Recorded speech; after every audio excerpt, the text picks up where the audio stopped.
હા જો અચ્છા રે જો મોબાઈલ લઈને ગયા કરતી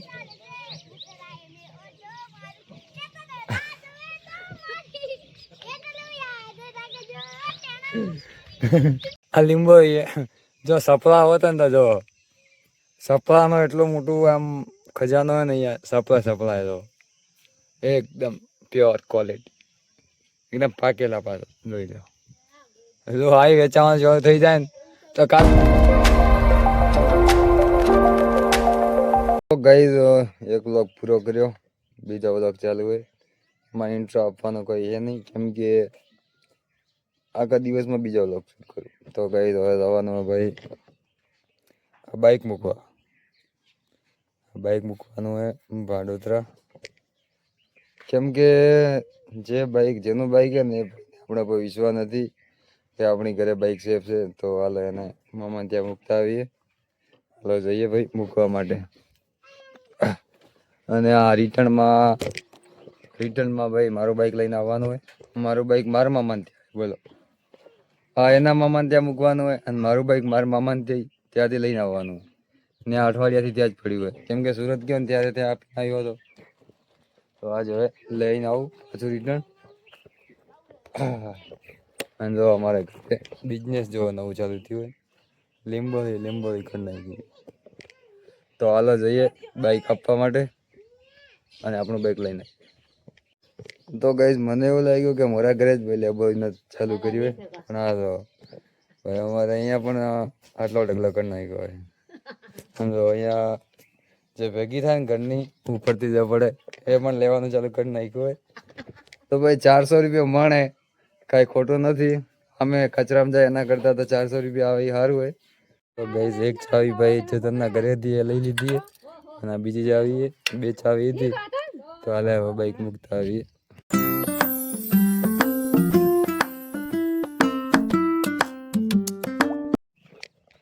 તો ગાઈઝ ભાઈ રાહુલના મામા ત્યાં ગયો તો ત્યાં ગયો ને તો ત્યાં બધી અલગ જ કહાનીઓ બોલો રાહુલને દાદી કહે કે મારી જોડે 20,000 રૂપિયા લઈ ગઈ એના મામા કે બધા ઘરના એમ કે કટકા બધા ભાઈથી પૈસા લીધા એણે તો યાર ખબર જ નથી પડતી કે કેટલા જોડેથી પૈસા ઘરનાથી એ પૈસા લેવામાં બાકી નથી એની દાદી જોડેથી પણ 20,000 રૂપિયા લઈને વાપર્યા ત્યાં ભર્યા હે જાણે નતા ભરવાના નહીં જગ્યાએ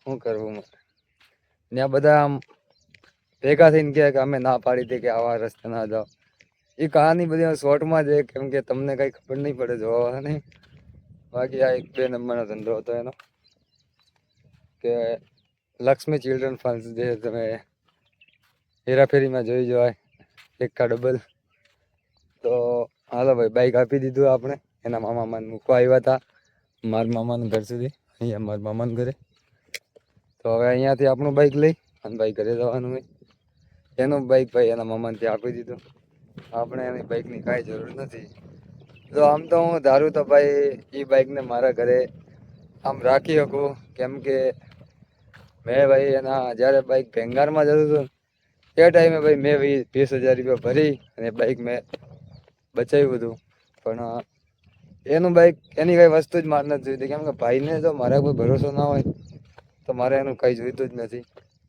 આપી દીધું ભાઈ એનું બાઇક એ મને ત્યાં આપણું બાઇક અહીંયા પડ્યું હોય અને આપણી જોડે કોઈ બાઇકની કમી જ નહીં ભાઈ બાઇક એટલા હે ને કે વાત છોડી દો હમણાં ફોન કરો હમણાં એટલા બાઇક આપવા આવે ક્યારે માગે નહીં કે ભાઈ મારે બાઇકની જરૂર હમણાં પરમાનન્ટ પડ્યા રે મારી ઘરે આપણે ભાઈ બાઇકની કાંઈ જરૂર જ નથી આટલી ઇમેજ તમે બનાવી છે કે બાઇક ને ગાડીને એવું કાંઈ ટેન્શન નહીં આવી જ જાય આપણા હારું સ્પેશિયલ એટલે એની કઈ વસ્તુ જ નથી જોઈતી મારે ભાઈ એને ભરોસો ના હોય ને તો બસ પતી ગયો ભરોસો ઉઠી જ ગયો આપણને એના ઉપરથી મને ભરોસો ઉઠી ગયો કેમ કે ભાઈ મને એક સવાલ એવો કર્યો એટલે મને એમ થઈ ગયું કે હવે એની કઈ વસ્તુ જ ના રખાય તો હાલો હવે આપણે મારા મામા ત્યાં પહોંચી ગયા હાલો હવે આપણું બાઇક લઈને ઘરે જઈએ ચલો તો ગાઈઝ ફાઇનલી ભાઈ આપણે જ્યાં આપણું બાઇક પડ્યું ને ત્યાં આપણે પહોંચી ગયા હાલો જેનું બાઇક હતું એ મૂકી દીધું આપણું બાઇક અહીંયા પડ્યું તો હા તો અઠવાડિયાથી અહીંયા પડ્યો આપણને કાંઈ બહાર નહીં. અને ભાઈનું બાઈક એક દિવસ મારી પાસે આવ્યો, મારા મામાને ત્યાં મૂકી દેજો. સારું ભાઈ મૂકી દીધું. આપણા મામાને ત્યાં પડ્યું એમ. ચાલો હવે જવાનું અહીંયાથી વિઠોદર. તેજલનો ફોન આવ્યો હોય તો જશું અહીંયાથી વિઠોદર. ચા બા પીને નાસ્તો બીજા કરીને, કેમ કે સવારનું કાંઈ ખાધું પીધું નથી. ચાલો હા અમારા મામી ઘરે ચા બનાવવા હાલો.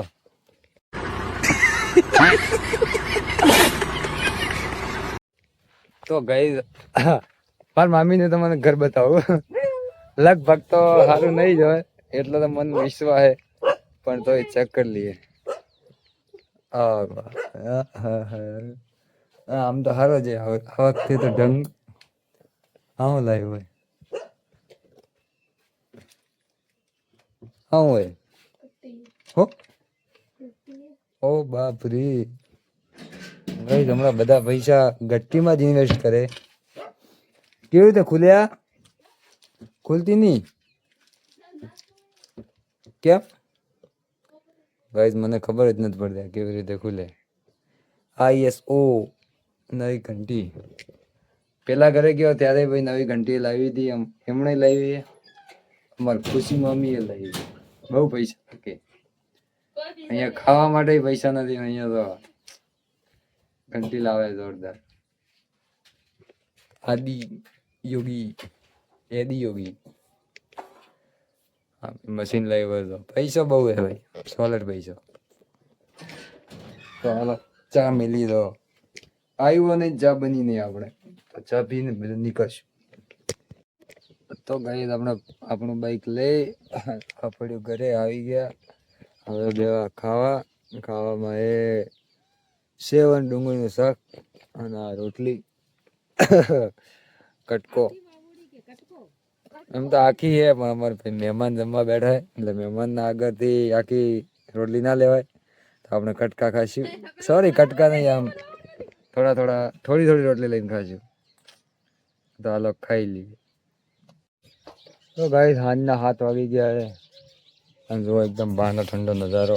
હા, અને અમારે પીયું ક્યાંકથી આવે ખબર નહીં ક્યાંથી આવે.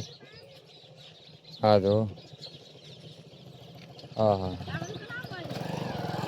પીયું ક્યાંથી આવે. હા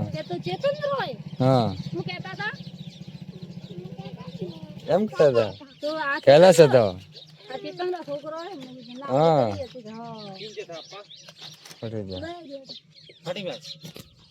તો ગાઈઝ મારી મમ્મીને ગયા હતા અમારે વડલે, જે એકવાર આગળ વિડીયો આવ્યો હતો. કેમ કે આજે પૂનમ હતી એટલે ગયા હતા મંદિરે દર્શન કરવા. મારી મમ્મી પીયું જો બે અમારે પાછળ આવે છે. હા જો હા ચારે જો મોબાઈલ લઈને ગયા કરતી.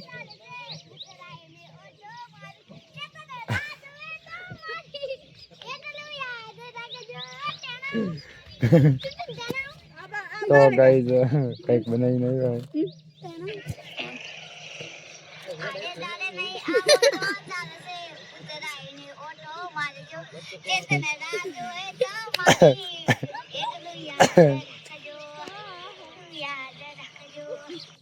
અગર સિંગર દ્વારા મન લાગે કે આને સ્ટુડિયોમાં લઈ જવી પડે. હા ખતરનાક. તો ગાઈઝ અમારે જો લીંબુ તો હાલના 7:30 થઈ ગયા તો વીણાય છે. હા જો અમારે મનીષા મેડમ અહીંયા આટલું કડાવી ભર્યું હોય. બિઝનેસ છે ભાઈ, ઘરે બેઠા બેઠા પૈસા કમાવાનું. લીંબો જો ભાઈ, આ લીંબો જો સપલા હોત ને તો જો સપલાનો એટલું મોટું આમ ખજાનો હોય ને અહીંયા. સપલા જો એકદમ પ્યોર ક્વોલિટી, એકદમ પાકેલા પાછો જોઈ લો. જો આવી વેચાવાનું જો થઈ જાય ને તો કાલે ઉપર ચડીને બધા પાડી દઈએ બોલો. અને લીંબો તો જો સેજ ઉપર તો એ પડે જ છે અને વીણે જ છે. મનીષા સોનુ મેડમ જો હાલો. તો કઈ 7:30 થઈ ગયા તો હવે ઘરે હાલો. તો ગાઈસ ખાવામાં તો લીલા મરચા તળાય, કોબીજનું શાક, રોટલી અને ઘી છે અને દહીં પડે. બધી આઈટમ આપણે ગામડે બધું મળ્યું રે, સુરત નથી મળતું ભાઈ. તો ખાઈ લ્યો ફટાફટ. તો ગાઈસ ફાઇનલી ભાઈ ખાઈ કરી અને ખેતરે આવી ગયો અને મારી પાછળ કૂતરાઈ આવ્યો હોય. અને આજે પૂનમ હે તો ભાઈ આખા મામા ઉગ્યા. તો બસ આજનો વ્લોગ આટલો જ. હવે કરી લઉં એડિટ. જો વિડીયો પસંદ આવ્યો હોય તો લાઈક શેર ને સબસ્ક્રાઈબ કરી નાખજો. મળીએ કાલે એક નવા વ્લોગમાં. ત્યાં સુધી જય માતાજી, બાય બાય, ટાટા.